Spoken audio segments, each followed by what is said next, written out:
ان کی زبان سمجھ نہیں آئی تھی۔ موسم بدلنے لگا تو خلیل نے چارپائی کو کمرے میں ہی رکھ لیا، جبکہ کمرے میں بیڈ بھی موجود تھا، لیکن وہ اس چارپائی کے اوپر روز وہی تیل لگاتا تھا۔ اس گھر میں لوگوں کا آنا جانا بہت کم تھا۔ میں کسی سے پوچھنا چاہتی تھی کہ یہ تیل سارے ہی لگاتے ہیں یا کہیں خلیل ہی یہ سب کچھ کر رہا ہے۔ ہفتے میں 3 دفعہ میں بے ہوش ہو رہی تھی۔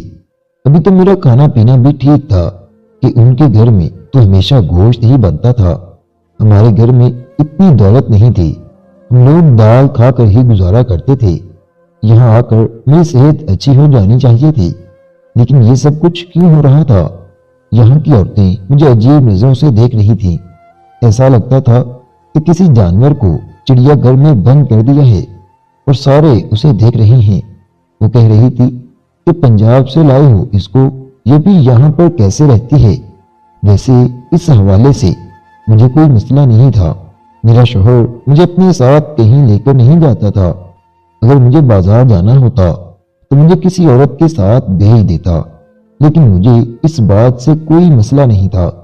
میں ویسے بھی اس کے ہاتھ سے اپنی پرسنل چیزیں تو نہیں لے سکتی تھی۔ سسر بھی اپنے کام سے کام رکھتے تھے۔ کھانا پینا اس گھر کا اچھا تھا، زندگی گزر رہی تھی، لیکن یہ جو کچھ بھی ہو رہا تھا اس سے میں کافی پریشان تھی۔ اور پھر ایک دن کچھ ایسا ہوا کہ میرے دل میں ایک بہت بڑا شک بیٹھ گیا۔ ایک دن میں صبح اٹھی تو میرے چہرے پر عجیب و غریب نشان تھے۔ میں نے خلیل سے کہا کہ یہ دیکھو میرے ساتھ کیا ہوا ہے۔ رات کو تو میں ٹھیک تھی، اور کب بے ہوش ہوئی تھی یہ کس وقت ہوا؟ تو خلیل مسکرا کر وہاں سے چلا گیا۔ میں نے کہا میری بات کا جواب تو دے دو۔ کہتا تھا کہ تم بالکل بچی ہو، تمہیں کسی بات کا پتہ نہیں ہے کیا؟ وہ وہاں سے چلا گیا اور میں حیران رہ گئی کیونکہ مجھے یاد نہیں تھا کہ یہ سب کچھ کب ہوا۔ ایک دفعہ ایک عورت گھر آئی، میرے سسر بھی نہیں تھے اور خلیل بھی باہر تھا۔ اس نے مجھے کہا کہ چینی، تو مجھے سمجھ آ گئی کہ وہ چینی مانگنے آئی ہے۔ پھر میں نے اسے چینی ڈال کر دی تو اس نے چارپائی کی طرف دیکھا اور کہا کہ یہ کیا ہوا ہے؟ مجھے اس کی سمجھ نہیں آ رہی تھی کیونکہ تیل لگانے کی وجہ سے چارپائی کا سارا پایا بالکل ہی گندا ہو گیا تھا۔ میں نے کہا کہ وہ تیل اس پر لگاتے ہیں۔ اس نے کہا کون سا تیل؟ میں نے کہا جو یہاں پر لگایا جاتا ہے وہی والا۔ اس نے کہا کہ ایسا تو کچھ بھی نہیں ہوتا ادھر، اس کو دھو دو نہیں تو چارپائی خراب ہو جائے گی۔ وہ کچی پکی اردو میں بول رہی تھی۔ مجھے اس کی زیادہ باتیں سمجھ نہیں آئیں، لیکن مجھے اتنا ضرور سمجھ آ گیا کہ وہ یہ کہنا چاہ رہی تھی اس پر تیل کیوں لگایا ہے، اور جس طرح وہ حیران ہوئی تھی اس کا مطلب کہ یہاں پر ایسا کچھ نہیں ہوتا تھا۔ پھر خلیل یہ سب کچھ کیوں کر رہا تھا، یہ میری سمجھ سے باہر تھا۔ میں سسر کے کمرے میں جاتے ہی بے ہوش کیوں ہو جاتی تھی؟ میرے سر میں درد ہوتا تھا کہ مجھ سے اپنا آپ سنبھالا نہیں جاتا تھا۔ رات میں بے ہوش رہتی تھی، مجھے پتہ ہی نہیں چلتا کہ میرے ساتھ کیا ہو رہا ہے۔ شادی ہوئی تھی، خلیل نے ابھی تک میکی نہیں بھیجا تھا۔ اس نے کہا تھا کہ بار بار نہیں بھیج سکتا۔ امی ابو تو چپ تھے کیونکہ وہ کہتے تھے کہ ہم لڑکی والے ہیں، زیادہ بات کریں گے تو تمہارے لیے مسئلہ ہوگا۔ میرا بہت دل کر رہا تھا یہاں سے جانے کا، پر کوئی جانے نہیں دے رہا تھا۔ شادی کو 6 ماہ ہو گئے تھے۔ 6 ماہ میں انسان ایک چکر تو لگا ہی لیتا ہے۔ میں یہاں پر پریشان بھی بہت تھی، لیکن پھر خلیل نے کہا کہ اتنی دور تمہارا گھر ہے، فی الحال میرے پاس کرائے کے پیسے نہیں ہیں، اگلے مہینے میں تمہیں لے جاؤں گا، پھر بے شک 2 مہینے تک رہنا، مجھے کوئی فرق نہیں پڑے گا۔ میں اس بات پر خوش ہو گئی کہ چلو دیر سے ہی صحیح، اور 2 مہینے کے لیے جاؤں گی۔ پر جانے سے پہلے مجھے یہ ضرور جاننا تھا کہ اس گھر میں کیا ہو رہا تھا۔ ایک دن خلیل سے کہا کہ دل بہت گھبرا رہا ہے، تو اس نے کہا کہ ساتھ والی خالہ کے گھر چلی جاؤ۔ ان کے پاس گئی تو ان کی بہو پڑھی لکھی تھی، اس کے ساتھ تھوڑی بہت بات چیت بھی ہو گئی۔ اس نے کہا کہ کیسی ہو؟ تو میں نے کہا ٹھیک ہوں۔ اس نے کہا کہ اچھی بات ہے، تمہارا شوہر اپنے باپ پر نہیں گیا۔ میں نے کہا کیا مطلب ہے؟ بولی تمہارا سسر بہت ہی ظالم آدمی ہے، ساری زندگی اپنی بیوی کو مارتا رہا ہے، یہاں تک کہ مار مار کر اس کی جان لے لی۔ اس کی چیخوں کی آواز پورے محلے میں آتی تھی۔ میں سن کر حیران رہ گئی۔ میں نے کہا کہ میرا شوہر ایسا بالکل بھی نہیں ہے، وہ اس طرح کی کوئی حرکت نہیں کرتا۔ جب سے آئی ہوں میرا بہت خیال کر رہا ہے، ہر بات مانتا ہے۔ اس نے کہا کہ اچھی بات ہے، ضروری نہیں ہے کہ اولاد باپ پر جائے۔ تمہارے شوہر کے حوالے سے ہم نے ابھی تک کوئی بات نہیں سنی، اس معاملے میں وہ اچھا ہے، بس اپنے گھر میں خوش رہو۔ میں نے کہا کہ میں بور ہو جاتی ہوں۔ اس نے کہا کہ جب بھی تمہارا دل کرے ادھر آ جایا کرو۔ اس نے کہا کہ یہاں پر جو لوگ پڑھے لکھے ہیں صرف انہی کو اردو آتی ہے، کیونکہ اسکول میں اردو سیکھ سکتے ہیں۔ میں نے میٹرک کیا ہے، اس لیے آتی ہے اردو۔ ایک رات خلیل نے پھر سے وہی تیل لگایا اور میں تھوڑی دیر کمرے میں بیٹھی رہی۔ اس کے بعد خلیل نے کہا کہ جا کر سسر کے پاؤں دبا دو۔ جب سسر کے کمرے میں گئی تو وہ بیڈ پر لیٹے تھے اور ان کے پاؤں دبانے سے پہلے میرا سر چکرانے لگا تھا اور میں فوراً بے ہوش ہو گئی تھی، لیکن میں بے ہوش صرف ان کے سامنے ہوئی تھی۔ دراصل میں نے اپنے ناک میں روئی ڈالی تھی اور میں منہ سے سانس لے رہی تھی۔ میں نے یہ پلان بنایا تھا اور میں دیکھنا چاہتی تھی کہ کیا ہوتا ہے۔ جب ناک میں روئی ڈالی تو اس کے بعد بالکل بھی بے ہوش نہیں ہوئی۔ اس کا مطلب کہ میں بے ہوش اسی تیل کی وجہ سے ہی ہوتی تھی۔ اس کی اتنی زیادہ تیز بو تھی۔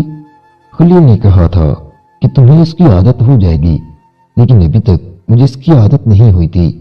میں بے ہوش ہوئی تو میرے سسر نے خلیل کو آواز دی۔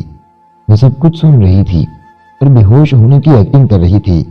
خلیل وہاں پر آیا اور میرے سسر نے کچھ کہا، شاید ان کا مطلب تھا کہ یہ بے ہوش ہو گئی ہے، اسے اٹھا کر لے جاؤ۔ یعنی وہ میرے ساتھ ایسا کچھ نہیں کر رہے تھے۔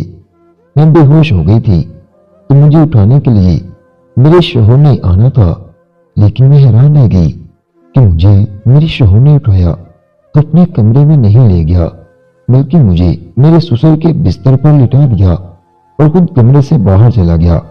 مجھے نہیں پتا تھا کہ کیا ہو رہا ہے، کیونکہ میری آنکھیں بند تھی، لیکن کمرے میں صرف میں اور سسر تھے۔